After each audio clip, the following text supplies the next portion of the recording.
Yo ho, Sawas, we're back. Really quick, if I sound a tiny bit off, it's because the entirety of my bottom whip has swelled to the size of an orange. So I can't really move it to make certain weathers. And before, cause I swear to God, I know someone's gonna start with this shit. I get it, I sound like the hunting rabbits guy. I've heard it 100 times since. Shut up! Cause Thanes' mother, if someone brings this shit up, I will execute you. While I would show you guys a pictor, the last time I showed you guys an injury, it was my fractured foot, and the whole comment section was just filled with, oh my god, feet pictures. So yeah, no, you guys ruined it. I mean, look, it looks like, honest to God, if it wasn't for the really bad bruising, it would have looked like I got some really good lip injections, you know, so, always gotta look at the glass half empty. As for what happened, New Year's party was interesting. Speaking of New Year's, my New Year's resolution for this year is to get back to my regular upload schedule, you know, Tuesday, Thursday, Saturday, Sunday. There used to be a time long ago. No matter what I ensured, I'd get a video out on those 4 days, but this last year, I've sort of just been winging it. No more. We return to the days of old, and as proof, we're gonna be breaking down a trailer. I haven't done that in a millennia. In part because I hate doing this, because, you know, this goddamn company tries every which way to skullfuck you into believing the wrong things during the trailers, so I really don't take them too seriously. And as such, my responses, you know, will reflect that. So here we go. René de Petrichor of the Nod-krai Ordo once foretold the fate of the world. Teyvat's skies contain multiple moons. A long time ago, when I did my first scan, I detected 3, just as the legends say. But when I checked again just now, I detected 4 moons. First, we have Sandrone speaking of an extra moon in Teyvat's skies. Now, this is interesting as the number of moons has increased by 1. As for why this could be, the most plausible explanation is presented later in the trailer, but a fun explanation could be... There's always been 4 moons in Teyvat's skies, and 1 was forgotten due to Emin. So think about it. If the authority the shades wield was derived from the moons, and if there's 4 shades, then maybe there's always been 4 moons. But how then could Sandrone detect this 4th moon all of a sudden?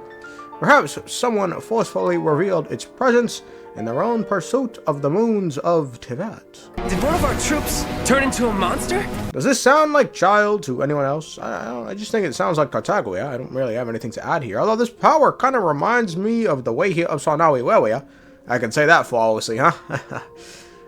Okay, moving on. Right now, obtaining the 3 moons is the Doctor's #1 priority.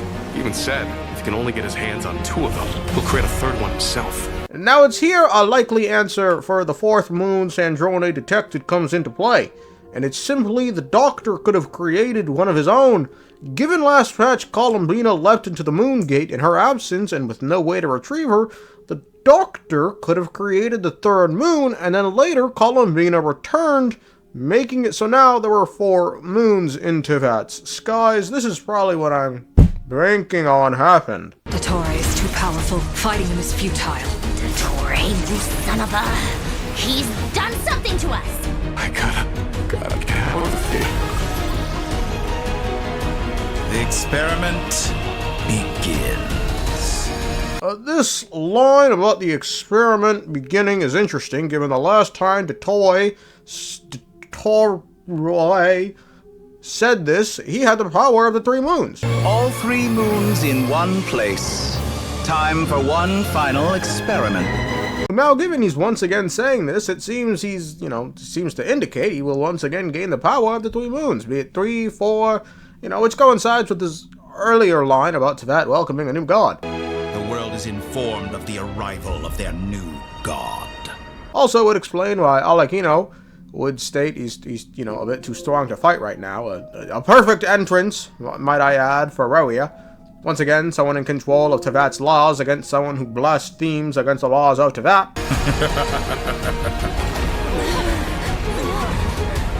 Show me how long you can struggle before you drown.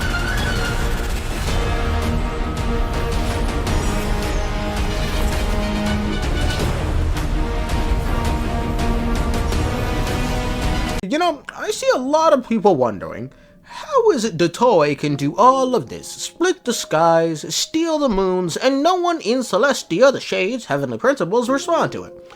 Folks, this is kind of the wrong question, or kind of the right question, but, you know, there should be added, where is Alice? She was nowhere to be found, and Dottore's sitting here splitting the goddamn skies with his fingers. I thought the borders of Teyvat were your whole thing. Where have you run off to protect a different border? Is there someone else splitting the border with their fingers? This is some bullshit. Now, as for where the Heavenly Principles in Celestia are, I have a perfect explanation. Let me remind you of something. The Shades are aware of all that's going on in Teyvat. They are not oblivious. They know the Tsaritsa's plan to overthrow the Heavenly Principles, and they know the Gnosis are being collected. And do you remember their response? I'm sure that working for the Tsaritsas helped him let go of his past obsessions. The Cryo Archon.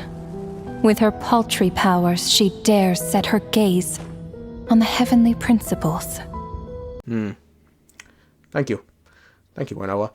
Dottore hid away for a lot of years and spent countless hours researching to come up with this fantastical plan, only for it to fail almost immediately. Now, why on Fane's green earth would anyone take this clown seriously?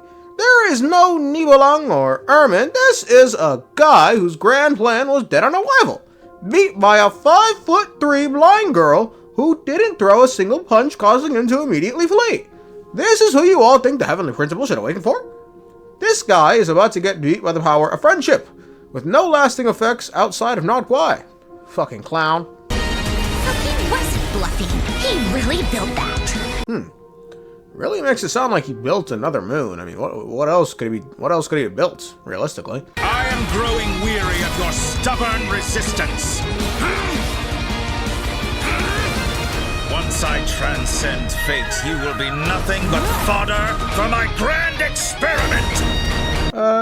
Interesting conclusion. The big question, of course, is what is Dottore's grand experiment? Is it something of his own volition, or something he's doing on behalf of the Tsaritsa? Now, given he needs to transcend fate to complete his experiment, it really makes it sound as if it's just for him, but who knows, man? Maybe it's a line from TCG. Can never really tell with these trailers. The one question I have, and I'm really looking forward to seeing the answer to, is if there are now 4 moons in Teyvat's skies, let's say Dottore built one, what's gonna happen to that 4th moon? Did that 4th moon assume an authority? Is that 4th moon having any effect on Teyvat's skies? Will that 4th moon simply disappear when Dottore disappears?